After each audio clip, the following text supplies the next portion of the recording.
can see the sun, he's coming home, facing opposition from mankind. This is Seattle's way of righting a musical wrong.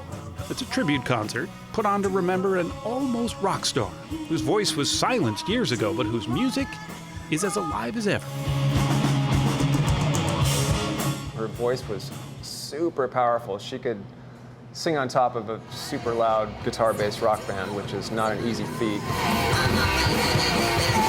She was the only beautiful black goddess who could rock with such a pure heart that she did, and that's why she should be remembered.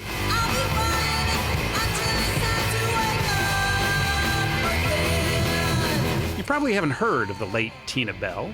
She was the fierce frontwoman of a band you probably also haven't heard of, Bam Bam, back in the early 80s. They were making music around the same time as grunge pioneers like Alice in Chains, the Melvins, even the early days of Nirvana. And yet, in almost every telling of that vibrant Seattle scene, Tina Bell and Bam Bam get barely a whisper. How rare was it for a woman of color to be fronting a punk band then? Tina was probably the only one in this city. The only one? Yeah. Terry Morgan is a music promoter who used to book Bam Bam back in the day, back when what became the Seattle sound was just beginning to brew. Did she influence grunge? Was she one of the foundational artists for grunge? Is that going too far? Or? You know, I would say yes, they did influence the grunge scene because they did it before anybody else. I love the music. You won't get an argument from Matt Cameron, one of Bam Bam's first drummers. Bam Bam, I thought, always fit in really, really well with that kind of early formation of what became, the Seattle rock revolution.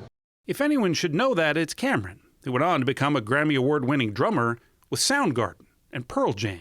The Tina factor was huge. Does it make you angry? Yes. Are you kidding me? Bam Bam's bassist, Scotty Ledgerwood, says the lack of recognition hurt everyone in the band, but especially Bell. You think it sort of ate away at her? It literally did. They were afraid that America wasn't ready for a black girl to front a hard band. Oh, she's supposed to be a hip-hop or a diva queen. She can't be up there, so fierce and beautiful like that. But she was. This is how I remember the person she became on stage. That's Tina Bell's son, T.J. Martin, who followed his mom into the public eye, winning an Oscar as a documentary filmmaker.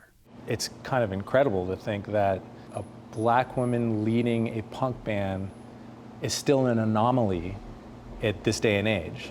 He remembers his mom as a woman who never really talked about sexism or racism, except in her songs.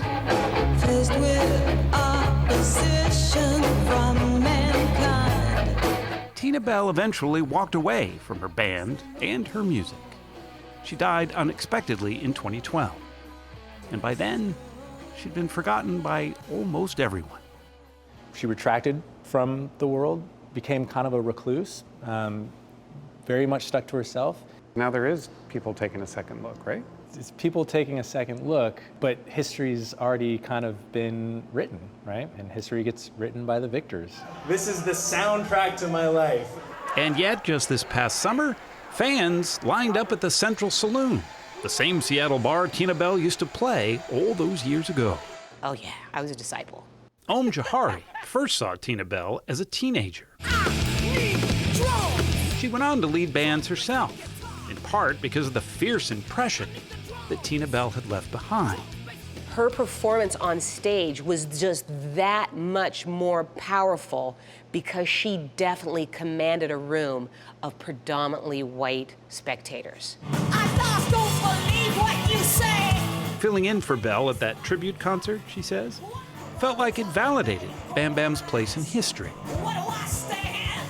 So what do you say to critics, though, who say, yeah, they were a good band, they maybe even liked them, but they don't think that they were necessarily foundational for grunge?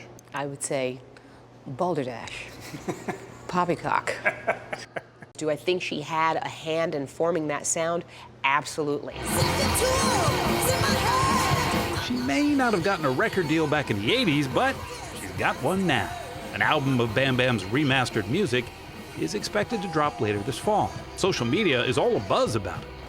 even if it's decades too late. Here's this woman who kind of broke down some barriers, whether she was conscious of it or not, that has now had a ripple effect in inspiring people in 2021. That's the power of music in the end, to be able to reach back through the past and in the process, find where it speaks to the present as well. For CBS Mornings, I'm Lee Cowan in Seattle. I was introduced to grunge in the 90s. I'm a Seattle guy. Yes. So imagine yeah. this young black kid from the city going and looking for a flannel shirt with cut off sleeves because I heard the grunge music for the first time. You So didn't seeing stand pieces out or like this- anything, did you? A little bit. You got the guns for the cut-off flannel, though. I don't know if I could pull that off. Tina Bell's a badass. No doubt. Good on Lee Cowan for bringing her story back to national attention, because clearly it's deserved. No doubt. Some of the bands that we love and appreciate, I bet you they looked up to her during that movement. Yeah, And that's for sure. I like the new phrase, balderdash and poppycock. I like that, That too. can come in handy a couple times. Shout out to Tina Bell and Yes. the good music.